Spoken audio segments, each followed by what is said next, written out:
Green light. As long as that's your green light, you're good. So, as Pastor Ben said, I'm here to talk to you about the work being done by the Lower Bible Institute. We've been here before, so some of the material that I'm going to cover will be familiar to those of you who were here for the mission conferences the last year or two. But I also have some updates, things that have happened over the past year. So, unfortunately, Pastor Amrit was not able to be here with me this year, our field director. So, if you've been here before, when we've been here, you may remember big, tall, deep-voiced guy with a beautiful accent. He sends his regrets and regards and certainly hopes to be here in the future. So I'll review the mission field that Lower Bible Institute is in, something about the school's history and the work that it does. And then, as I said, I've got some updates that are scattered through the presentation, things that have been happening recently to be aware of. So,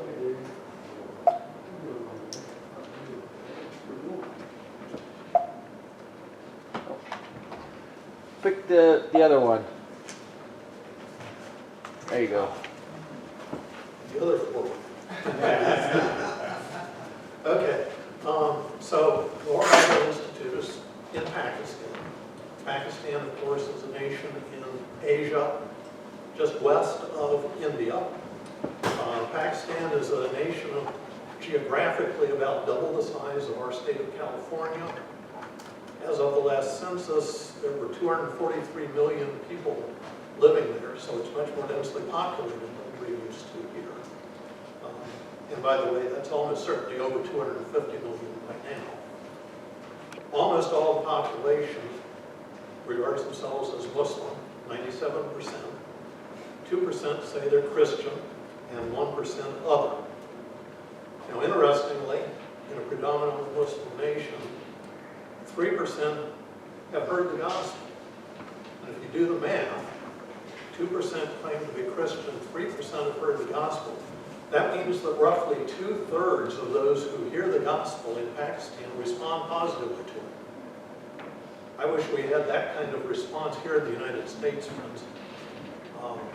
I don't know, Pastor Ben, have you had anywhere near a 2/3 response? No, the irony. I have. So we call ourselves part of the Christian world, and yet the gospel has a higher rate of response there, where they're subject to persecution if they say they're a Christian, than we do here. So Christians are subject to persecution. Now, we don't need to have the image of every time they go on the street they're going to be beaten up. That's not the case. But they may be. They may have a mob come to their home and drag them out. 2 years ago, 2023, there was a series of attacks on churches in Pakistan where churches were burned by mobs. So Pakistan is a country where if you say Christ is your Lord, it has real meaning. It's not just a social thing. In fact, it's exactly the opposite. If you say you're a Christian, you're likely to lose your job. You won't be hired in a job that has any sort of prestige or significant income. Your family may cast you out, literally cut you off and treat you as a non-person. And you may be, as I said, physically attacked. One of our graduates, this would be some years ago, but one of our graduates who was pastoring a church had his and his family's lives threatened and had to flee the country. So he's now in Malaysia and has a church in Malaysia. So an individual who converts to Christianity in Pakistan does not do it casually, and they don't do it because of any earthly status that they might gain as a result, because they won't. So in that environment, a Pakistani gentleman named Lal Din had a vision from God to start a school to train Pakistani Christians to reach out to other Pakistanis in the name of Christ. And Lal Din was a Pakistani gentleman who served in the British Army during World War II. While he was in the Army, he heard the gospel and responded to it and received Christ as his Savior. After the war, during the 1950s, is when he got the vision to found a training school, and he started to gather the resources for that. And by 1960, he had located a property formerly owned by a Presbyterian church which would be suitable for such a school. And he had come to this country and done some fundraising, so he had the resources to get the school started. And by 1960, things were ready to go, and the Lower Bible Institute started operation. So it's a 4.5-acre compound in the middle of a village called Sheikhupura, which is, I don't know if it's technically a suburb of the city of Lahore, but it's near Lahore. And so they adopted the name Lahore Bible Institute because Lahore was the largest significant city near them. And the school started operation.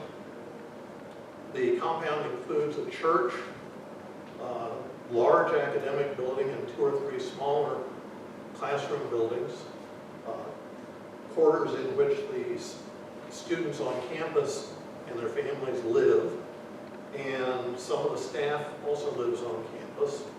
And then there's significant open space for gardens and outdoor classes to be held and so forth. So that's a picture of the staff and students.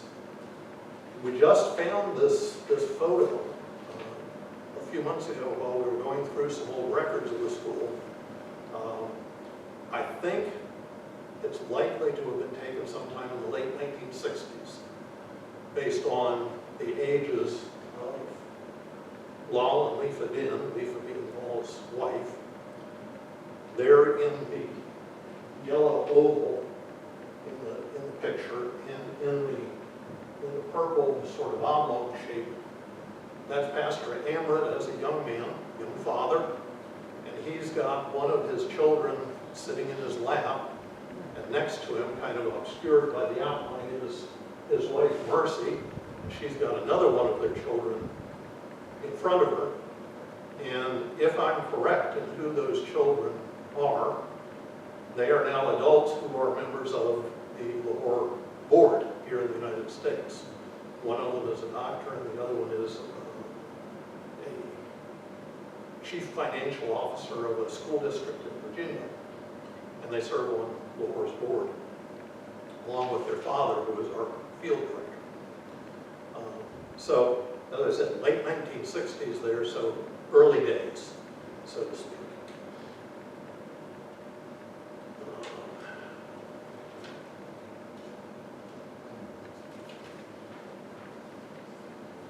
This is a view of the campus.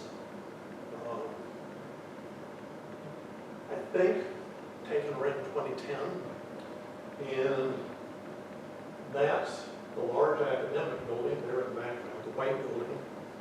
And over here on the right, you see a pathway, and beyond the pathway there's some green space that's part of a garden, and then beyond it, that way, is part of the outer wall, separating the campus from the city street on that side of the compound.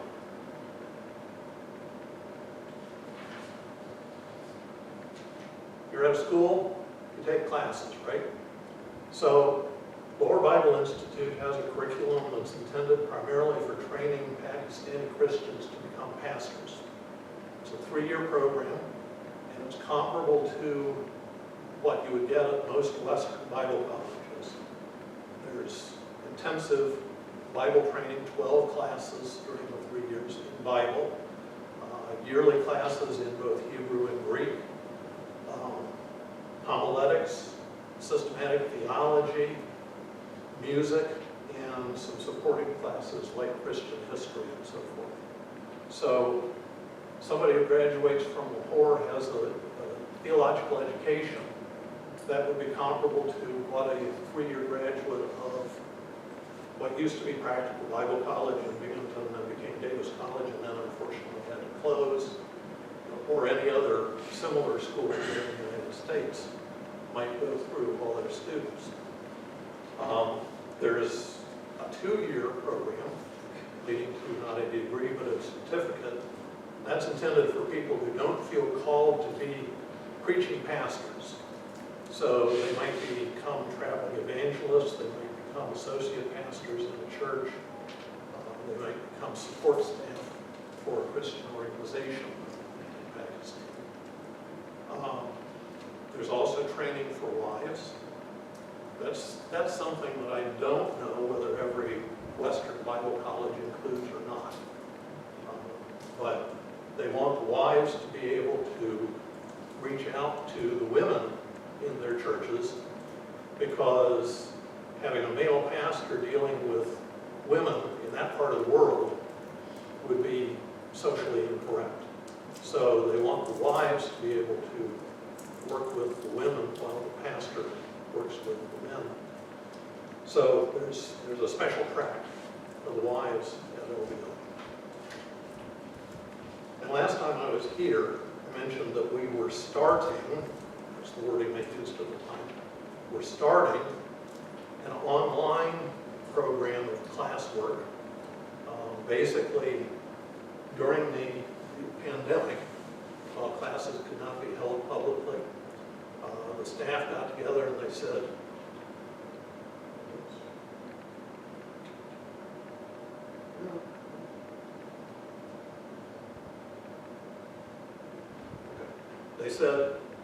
let's see if we can figure out a way that we can still deliver course material to the students.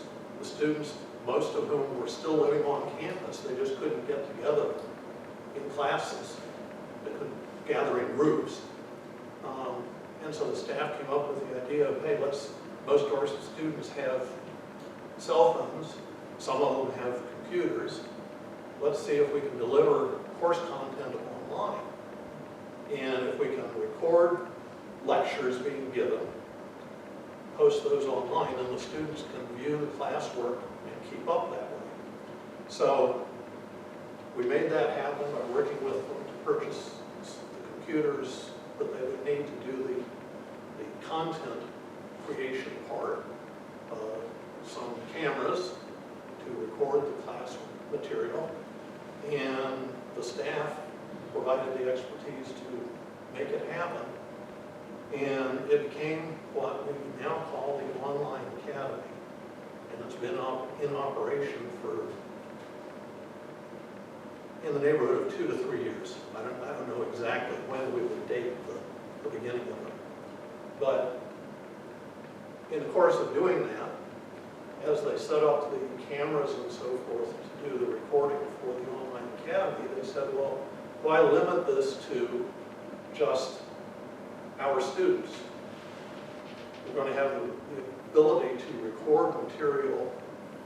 Why not make that material available to Christians who speak Urdu wherever they're living, anywhere in Pakistan or around the world? There are Urdu-speaking Christians in this country, in England, other places in Europe. So they had this sort of worldwide view, and they set up a studio and established what they named Hoshana TV. Hoshana TV records material that isn't specifically academic, although it does broadcast some classwork. But they do interviews, they do Christian music, they do what we would call talk shows. And so it's Christian content that's intended for a general audience as opposed to specifically students. So that also got started within the last 2 years, and as a result of those two things, the Online Academy and Hoshana TV getting started, some of our graduates who have churches scattered throughout Pakistan that they have founded. They started asking, well, I've got people in my congregation that are watching Hoshana TV and they're now interested in taking classes, but they can't go to LBI to be an on-campus student.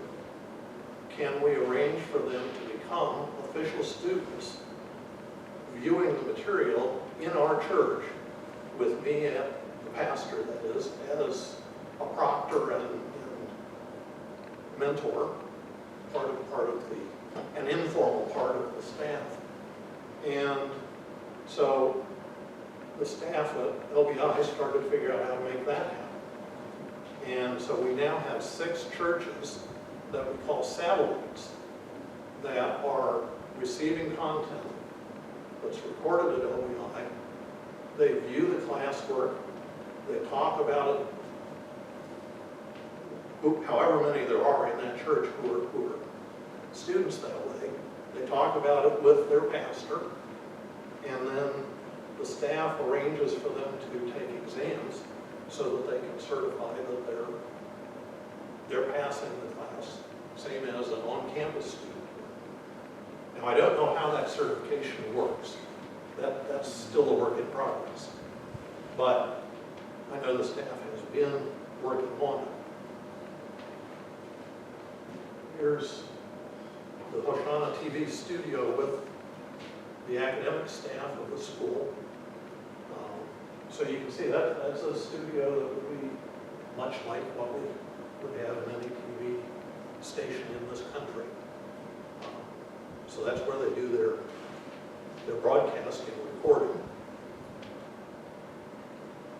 In the last school year that completed, 2024-25, we had more than 50 on-campus and day students. Day students are the equivalent of what we would call commuters in this country. So up until recently, we expected all LBI students to live on campus and be full-time class takers. But we started to have people saying, well, I want to take the classes, but I can't be on campus all the time. So is there a way to make that happen? So we started allowing people who live off campus to come on campus, take classes, and then go back home. That way, if they have a job, they can keep the job, they can keep their own home if they have one, their family life going. And so we started having day students. And then I mentioned we've now got satellite branches. And as of the 2024-25 school year, in those 6 branches that we've got operating, there were 114 students registered. The 2025-26 school year just started last month. I don't have the figures for the current year yet, but I'm sure the numbers have increased at least somewhat based on the verbal reports that I have heard.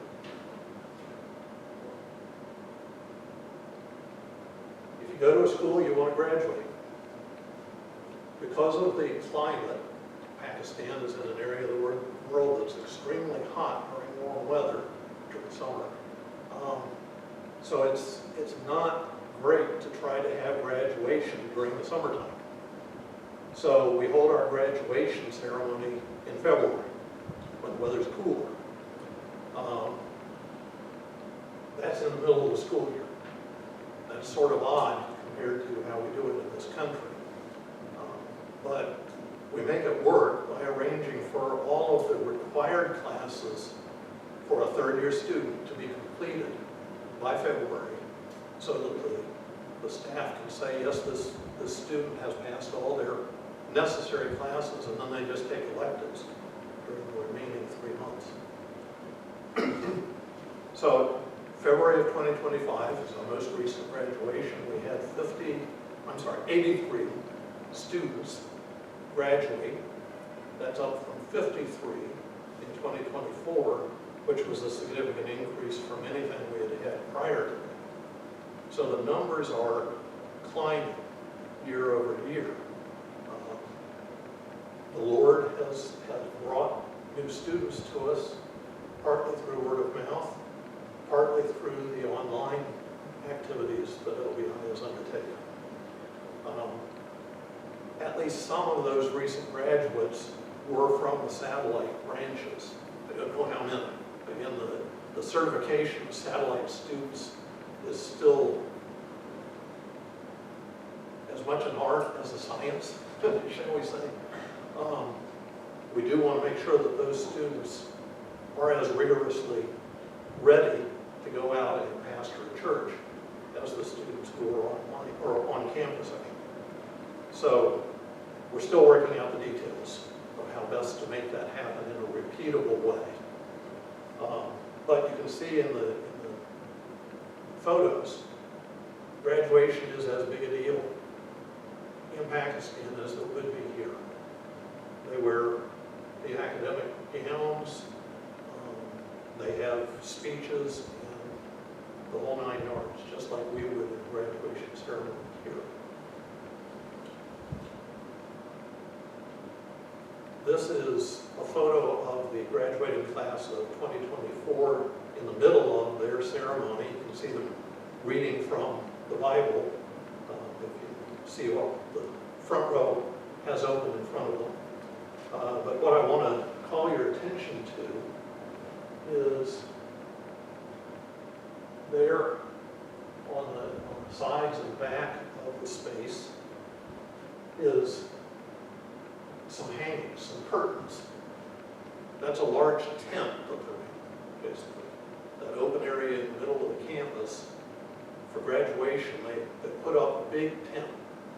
And think not pup tent or a camping tent that we would have, but think more like a circus tent.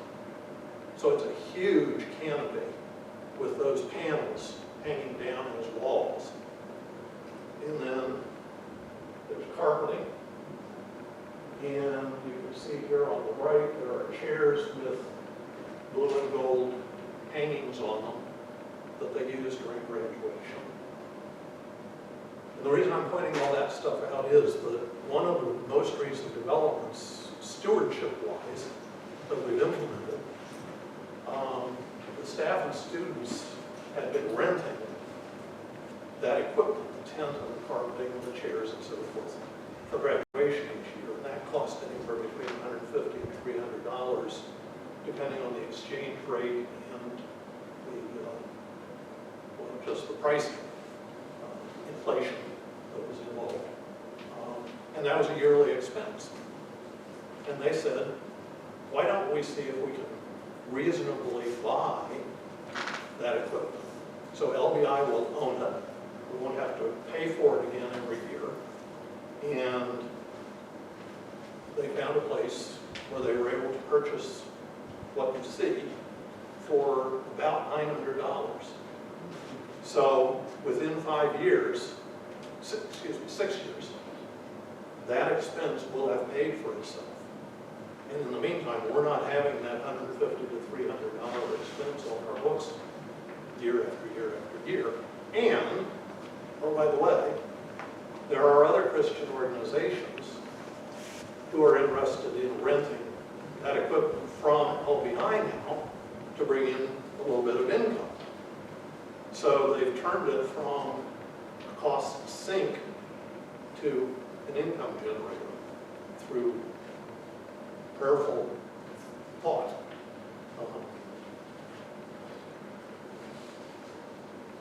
Along the same lines, we've undertaken a number of physical improvements to the infrastructure on campus recently.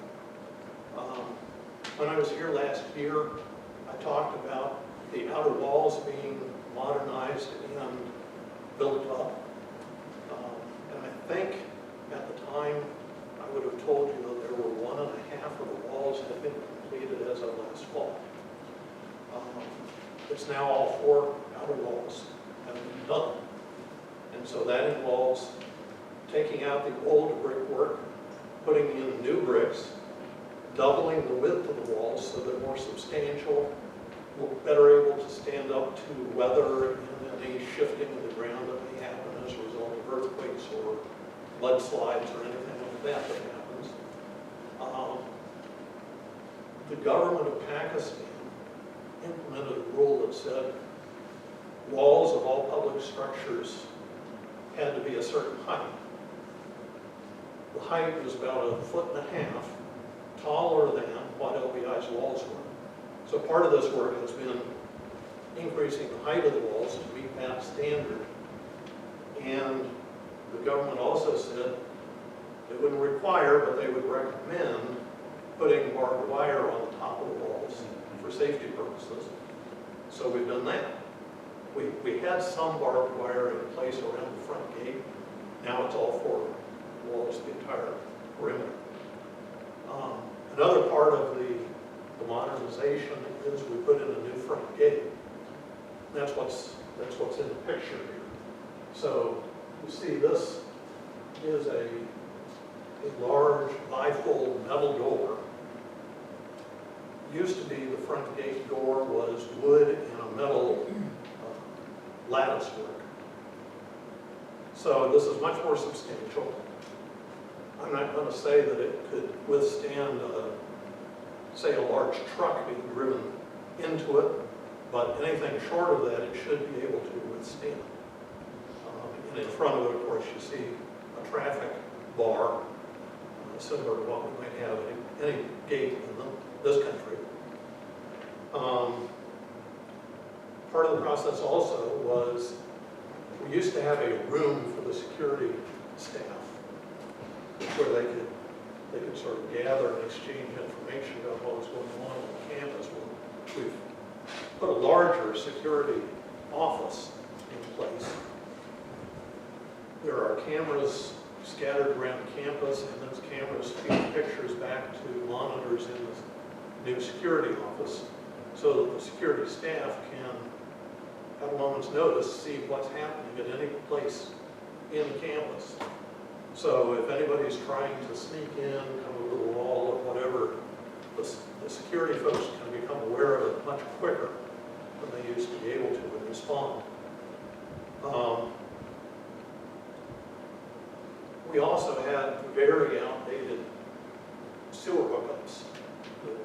The campus is connected to the town's sewer system, but the hookup was antiquated to the point that during monsoon season it was at risk of backing up. So we have had that redone. Prayerfully, it won't back up from now on.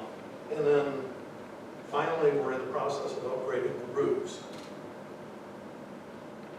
Traditional roof construction in that area of the world is flat roofs with packed mud about 2 feet thick over a wood framework. And the purpose of the mud is to provide insulation from the sun. It makes the rooms underneath that kind of roof much cooler when it's warm weather. But the downside is when rains come, which happens every year, by the way, during June, that's monsoon season, June into July. So if you want to make a note in your prayer log, pray especially for LBI during monsoon season in June, that there wouldn't be damage from the rains. So anyway, the rains would come, some of the mud would give way, and some of the roofs would start to leak or even come down. And so most years, the board here in the United States was needing to allocate money to repair this roof or that roof. And we finally said, let's see if we can figure out a better way of doing these roofs so that we don't have to keep repairing them. So we had the staff get in touch with some construction contractors in Pakistan who knew more modern Western technology. And they started working on establishing metal roofs. Now there's still some mud underneath, again, to provide that cooling insulation. But the mud is not directly exposed to the weather anymore.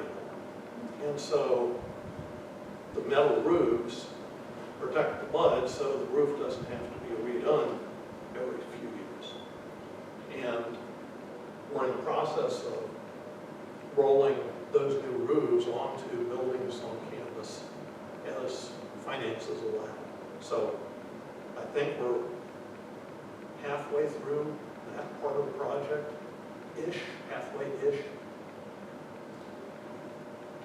All of these upgrades are designed to be part of our good stewardship of the finances that good folks like you donate. We want to use the money as much as possible to get the course content and the Christian outreach content delivered to the students and other people who need it. Spend as little as possible on things like buildings. So we've been undertaking these projects to spend some money up front, so we have to spend less over time in the long run.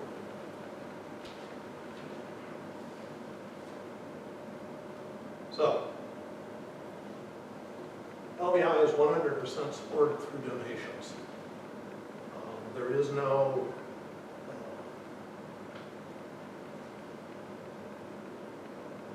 what would I say? No financial structure behind LBI other than the bank accounts in which we put donations and take money out to send to the campus.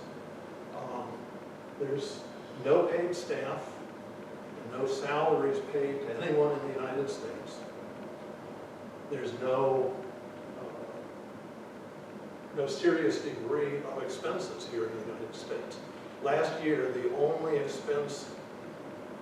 money we spent in this country for LBI was $99 to pay for the annual license of the software that our treasurer uses. Everything else, every other penny, went to the campus. So when we say this is 100% donor supported, it's 100% donor money supporting the school, and almost 100%, like 99 and a large fraction percent of the donations go directly to the campus.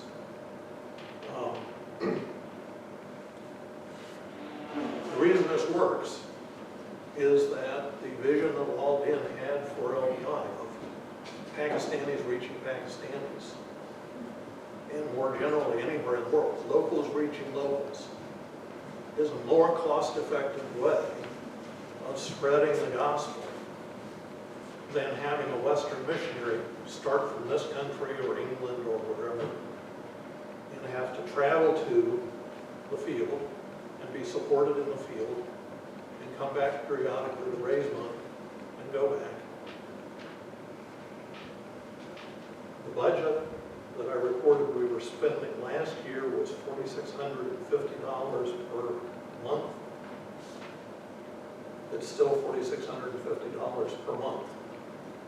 And out of that, staff salaries are paid, on-campus student stipends are paid, because those people don't have jobs, so they depend on a stipend to get their food from. All the utilities and other expenses of the campus are paid out of that budget. The only non-budget things that are paid are things like repairs. That's part of the reason we're trying to minimize those. We're trying to do those more permanent things so that we don't have to spend as much non-budget money for repairs and so forth. There's another reason that, besides Al-Din's vision, that the Pakistanis reaching Pakistanis is important. The Pakistani government now restricts people coming into Pakistan from outside saying they're missionaries or carrying Bibles or anything like that. So if you or I were to go to Pakistan, we couldn't ship a carton of Bibles with us. That would be intercepted at the border, and we would be stopped at customs because of it. We used to, back in the day, occasional Western missionary who would say, I want to go to LBI for a year or two to help the work there. We can't do that anymore. So it has to be Pakistanis reaching Pakistanis. And the total budget for the school, if you multiply out to $4,650 per month, that's 50.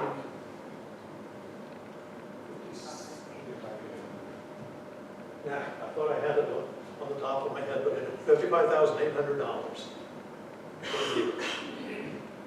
That's less than the cost, the typical cost of supporting one Western missionary.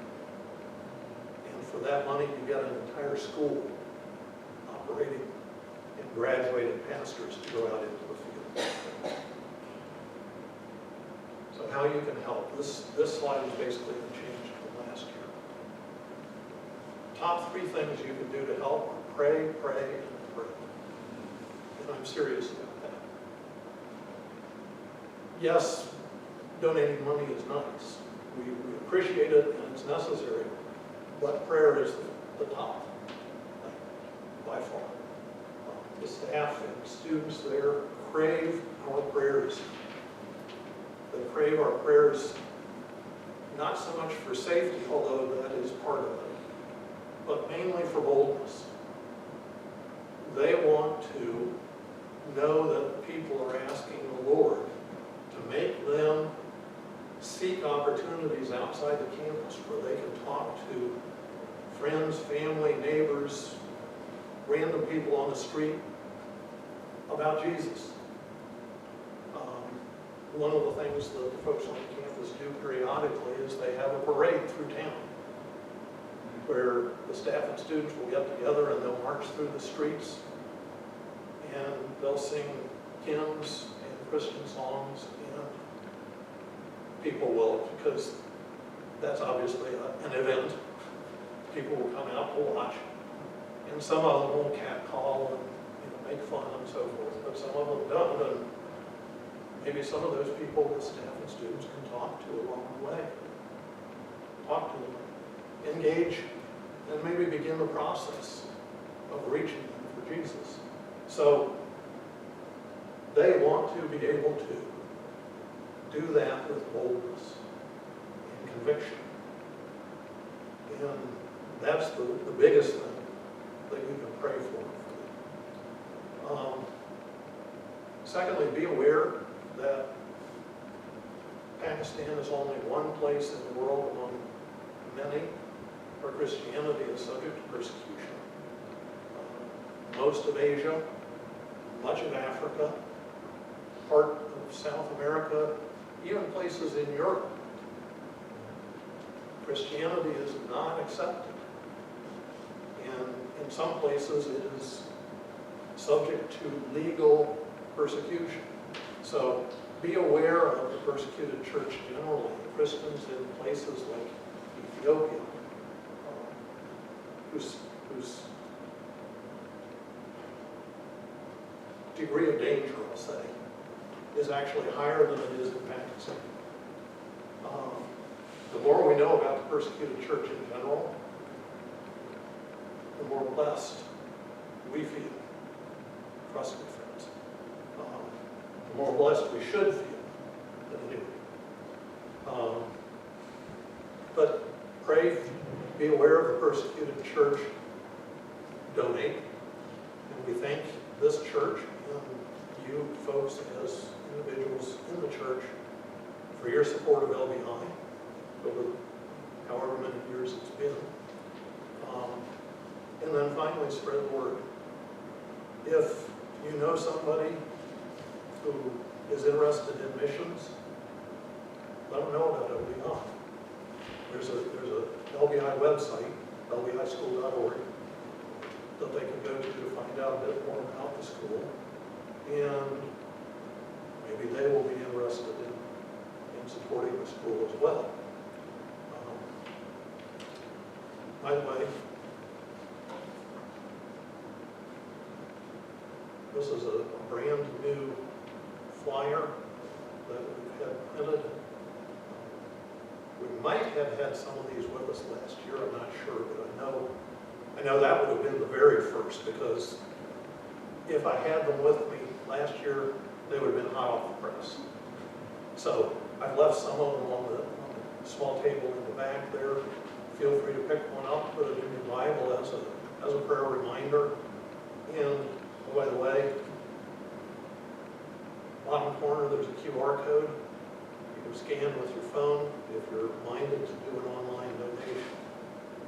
So we thank you again for your support for the school, and I believe we have at least a couple of minutes for questions. Yes, sir. I understand you have a reach in Indonesia. Is that right? Well, I mentioned Malaysia, where one of our graduates now has a church because he was driven out of Pakistan. LBI per se does not work in Indonesia specifically, but it wouldn't surprise me to hear that some of our graduates are in Indonesia now, probably for the same reason that this one is in Malaysia. Government's not giving any pushback on that TV station. Not so far. Yeah. One of the things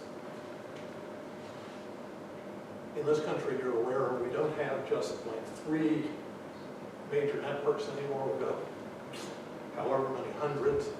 Well, it's the same thing in Pakistan and the rest of the world. So my guess would be the government is sort of taking a loose, if you don't cause us problems, we won't cause you problems, to that sort of thing. That's a guess. Subject to change, because the government of Pakistan is leaning increasingly Islamist in recent years. So what I say today could change tomorrow. Questions?